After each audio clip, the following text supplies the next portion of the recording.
Vande Bharat train का अगला डिब्बा सामान्य रेलगाड़ियों के इंजन यानी पहले डिब्बे की तुलना में काफी हल्का है, जिससे तेज स्पीड में किसी भी जानवर से टकराने पर भी गंभीर दुर्घटना हो सकती है। 6 महीने में वंदे भारत से जानवरों के टकराने की 67 घटनाएं। केवल आम और गरीब लोगों को घटिया क्वालिटी ट्रेनों में ठूसा जा रहा है। ना आम पैसेंजर ट्रेनें बढ़ाई जा रही हैं, ना उनके रखरखाव पे ध्यान दिया जा रहा है और ना ही इन ट्रेनों में मिलने वाली सुविधाओं की तरफ सरकार ध्यान दे रही है। ये हाल तब है जब वंदे भारत को आगे बढ़ाने के लिए बाकी ट्रेनों को पीछे छोड़ दिया गया। रेलवे में समस्याएं थी, मगर उनको ठीक करने की जगह नई ट्रेन वंदे भारत चला दी गई।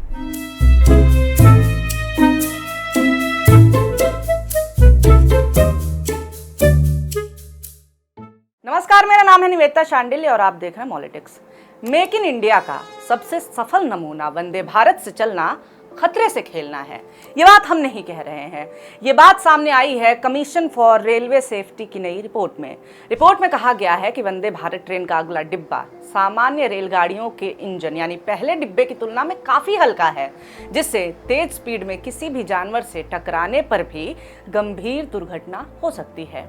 यानी कह सकते हैं कि वंदे भारत बड़े हादसे की चौखट पर खड़ी है। अगर ध्यान नहीं दिया गया तो एक चूक, एक गलती हजारों जिंदगियां तबाह कर देगी। ये खबर सामने आई जब द हिंदू ने इस पर रिपोर्ट की। द हिंदू की रिपोर्ट के मुताबिक रेलवे सुरक्षा आयोग की रिपोर्ट में चेतावनी दी गई है कि वंदे भारत ट्रेनें तेज रफ्तार में गाय या किसी भी रुकावट से टकराने पर बड़े हादसे का शिकार हो सकती हैं। रिपोर्ट में कहा गया है कि वंदे भारत की अगली बोगी यानी फ्रंट कोच आम ट्रेनों के इंजन की तुलना में हल्की होती है। ऐसे में अगर कोई मवेशी ट्रैक पर आ जाए तो हाई स्पीड में बड़ा हादसा हो सकता है। अब आप सोचिए, एक जानवर के टकराने से बहुत बड़ा हादसा हो सकता है। कितनी गंभीर बात है ये चेतावनी इसलिए भी चिंताजनक है क्योंकि ये ऐसे समय पर आई है जब रेलवे कई रूट्स पर 160 किलोमीटर प्रति घंटे की रफ्तार से वंदे भारत ट्रेनें चलाने की योजना बना रहा है। रिपोर्ट में रेलवे मंत्रालय को निर्देश देते हुए कहा गया है कि इंसानों और जानवरों के प्रवेश को रोकने के लिए मजबूत बाड़ लगाई जाए, क्योंकि ये रेलगाड़ियों के लिए खतरा पैदा करते हैं। साथ ही किसानों के लिए अंडरपास या सबवे बनाए जाएं ताकि वो मवेशियों के साथ ट्रैक पार कर सकें। रिपोर्ट में रेलवे को 5 जरूरी सुझाव दिए गए हैं। पहला, हादसे की स्थिति में फटाफट बाहर निकलने का सिस्टम होना चाहिए। दूसरा, आपातकाल में अपने आप खुलने वाले दरवाजे, ताकि अगर कोई इमरजेंसी हो तो दरवाजे अपने आप खुल जाएं ताकि बचाव में देरी ना हो। तीसरा, फायर सर्वाइवल केबल से दरवाजे पर पूरा कंट्रोल। केबिन यानी ड्राइवर के कंट्रोल रूम से दरवाजों को चलाने के लिए ऐसी खास केबल हो जो आग लगने पर भी काम करती हो। चौथा, आपातकालीन सीढ़ियों से उतरना असुविधाजनक है। इमरजेंसी में जो सीढ़ियां दी गई हैं उनसे चढ़ना उतरना मुश्किल है, इन्हें और बेहतर बनाना जरूरी है। पांचवा, दरवाजों के बाहर मजबूत पकड़ने की जगह यानी हैंडल होनी चाहिए। जैसे राजधानी एक्सप्रेस में बाहर मजबूत ग्रैब हैंडल लगे होते हैं, वैसे ही वंदे भारत या दूसरी ट्रेनों में भी हो, ताकि बाहर निकलते वक्त पकड़ने में सहूलियत हो। दिसंबर 2022 में लोकसभा में एक सवाल का जवाब देते हुए रेल मंत्री अश्विनी वैष्णव ने बताया था कि Vande Bharat has recorded 68 instances of animal hit in the last 6 months starting from June this year. 6 महीने में वंदे भारत से जानवरों के टकराने की 67 घटनाएं हुई। अकेले नवंबर में वंदे भारत के जानवरों से टकराने की 4 घटनाएं हुई थी। ये बात हम 2022 की कर रहे हैं। 2024 की अभी एक खबर देखिए आप, वंदे भारत जानवर से टकराई, इंजन डैमेज्ड। ये न्यूज 2024 की है। एक और खबर सुन लीजिए, वंदे भारत से टकराया सांड, इंजन ध्वस्त। जानवरों से टकराने के बाद वंदे भारत की हालत देखिए। ऐसी बहुत सी खबरें आपको मिल जाएंगी। ये सब तब हो रहा है जब वंदे भारत भाजपा का सबसे बड़ा रेलवे प्रोजेक्ट है। सरकार के लिए रेलवे विकास मॉडल का चेहरा है जिसपे सबसे ज्यादा पैसे खर्च होते हैं। रेलवे बजट का बड़ा हिस्सा जहां जाता है और जिसका पीआर करने में सरकार कोई कमी नहीं रखती है। ये हाल तब है जब वंदे भारत को आगे बढ़ाने के लिए बाकी ट्रेनों को पीछे छोड़ दिया गया। रेलवे में समस्याएं थी, मगर उनको ठीक करने की जगह नई ट्रेन वंदे भारत चला दी गई। वो पैसेंजर ट्रेनें जिनसे देश के मिडिल, लोअर मिडिल और गरीब तबका ट्रैवल करता है, उन्हें बदहाली में छोड़ दिया गया। और ये हम नहीं कह रहे हैं। वंदे भारत पर सरकार ने फोकस किया, कोई दिक्कत नहीं है, मगर जिस तरह से आम भारतीय ट्रेनों पर ध्यान देना बंद कर दिया गया, इस पर पिछले कुछ सालों से सरकार पे लगातार सवाल उठ रहे हैं। साल 2023 में उड़ीसा में ट्रेन एक्सीडेंट होता है जिसमें 288 लोगों की मौत हो जाती है, जिसके बाद सरकार की वंदे भारत सेंट्रिक रेलवे नीतियों पर सवाल उठने लगे। पूछा जाने लगा, has Modi's Vande Bharat push come at the cost of train safety? ये उसी साल की बात है जब इकोनॉमिक टाइम्स के अनुसार रेलवे हर वंदे भारत रेक के लिए 115 करोड़ रुपए का भुगतान कर रहा था। ये अमाउंट हर साल बढ़ ही रहा है।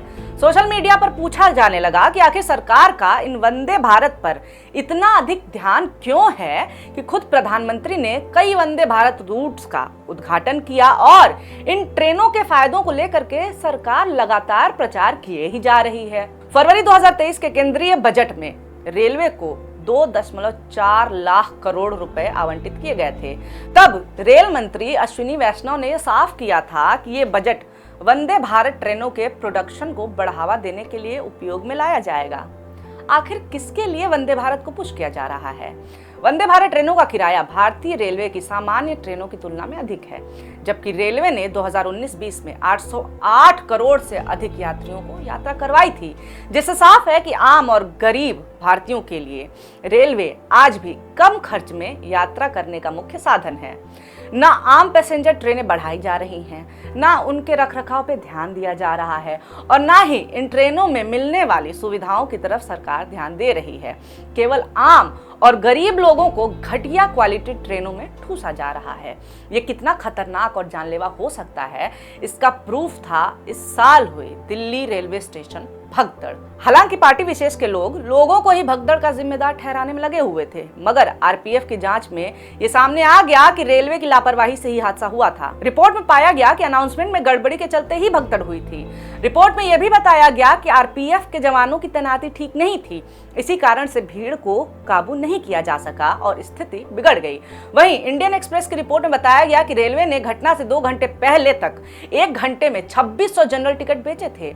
उस दिन प्रयागराज जाने वाली 4 ट्रेनों में कुल 900 लोग ही बैठ सकते थे, मगर हर घंटे 1500 जनरल टिकट बेचे गए। सरकार इस साल बजट में रेलवे को देती है 2.52 लाख करोड़ रुपए। इस बजट से कुछ ट्रेनों की मैन्युफैक्चरिंग का काम किया जाएगा। कौन सी ट्रेनें हैं जान लीजिए। The manufacturing plan includes 100 Amrit Bharat, 50 नमो भारत और 200 वंदे भारत ट्रेन। यानी कि एक बार फिर से रेलवे के लिए आवंटित बजट का सबसे बड़ा हिस्सा वंदे भारत के हिस्से में जा रहा है। आम भारतीय आज भी इस स्थिति में नहीं पहुंच पाए हैं कि वो वंदे भारत का किराया अफोर्ड कर सके। ये देखिए, दिल्ली से पटना के बीच चलने वाली Vande Bharat express chair car है। इसका एसी चेयर कार का टिकट 2575 रुपए और AC executive chair car ticket 4655 रुपए का है। बैठे बैठे जाने के लिए आपको इतना खर्च करना पड़ेगा। वहीं आम ट्रेनों में लेट के जाने के लिए कितना खर्च करना होगा? 500 रुपए से भी कम। गुवाहाटी पूर्वोत्तर संपर्क क्रांति एक्सप्रेस का स्लीपर का दिल्ली से पटना तक का किराया है 755 रुपया। एसी 3 टियर का है 1970, एसी 2 का है 2880 और एसी 1 फर्स्ट क्लास का है 4995 रुपए। ब्रह्मपुत्र मेल का स्लीपर का दिल्ली से पटना का किराया है 460 रुपए, 500 से भी कम। एसी 3 का है 1260, एसी 2 का है 1820 रुपए। अब आप ही बताइए कि जिन भारतीयों की कमाई का जरिया खेती, किसानी, मजदूरी या फिर मिनिमम वेज कॉर्पोरेट जॉब है, वो क्या वंदे भारत से चलेगा या बाकी ट्रेनों से? यही कारण है कि रेलवे पर प्रेशर बढ़ा है, जिसका खामियाजा एक्सीडेंट्स और बदहाली के रूप में देखने को मिलता है। भारतीय रेल में एक साल में 800 करोड़ से ज्यादा लोग यात्रा करते हैं, यानी फायदा इन्हीं ट्रेनों से मिल रहा है। टिकट खरीदने से होने वाले फायदे को तो छोड़ ही दीजिए, सरकार को केवल टिकट कैंसिलेशन से 2017 से 22 के बीच में 9000 करोड़ रुपए मिले हैं। मगर सरकार कथित घाटे की वजह से सीनियर सिटीजन को मिलने वाले डिस्काउंट को भी बंद कर देती है। रेलवे में साफ सफाई से जुड़ी शिकायतों में 2 साल में 500% की वृद्धि हो गई है। भारतीय रेलवे इस समय जूझ रहा है पुअर इंफ्रास्ट्रक्चर से, आउटडेटेड टेक्नोलॉजी से, मगर सरकार का नजरे करम वंदे भारत पर है, जिसमें खामियां होते हुए भी जनता पर थोपा जा रहा है। इस पूरे मामले पर आपका क्या कहना है, कमेंट जरूर करें। आपने वीडियो पूरा देखा हो, अच्छा लगा हो तो लाइक जरूर कर दें और ऐसे वीडियोस आपके सामने आते रहें। इसके लिए हमारे चैनल मॉलिटिक्स को सब्सक्राइब करना ना भूलें। वीडियो देखने के लिए बहुत शुक्रिया, बहुत धन्यवाद।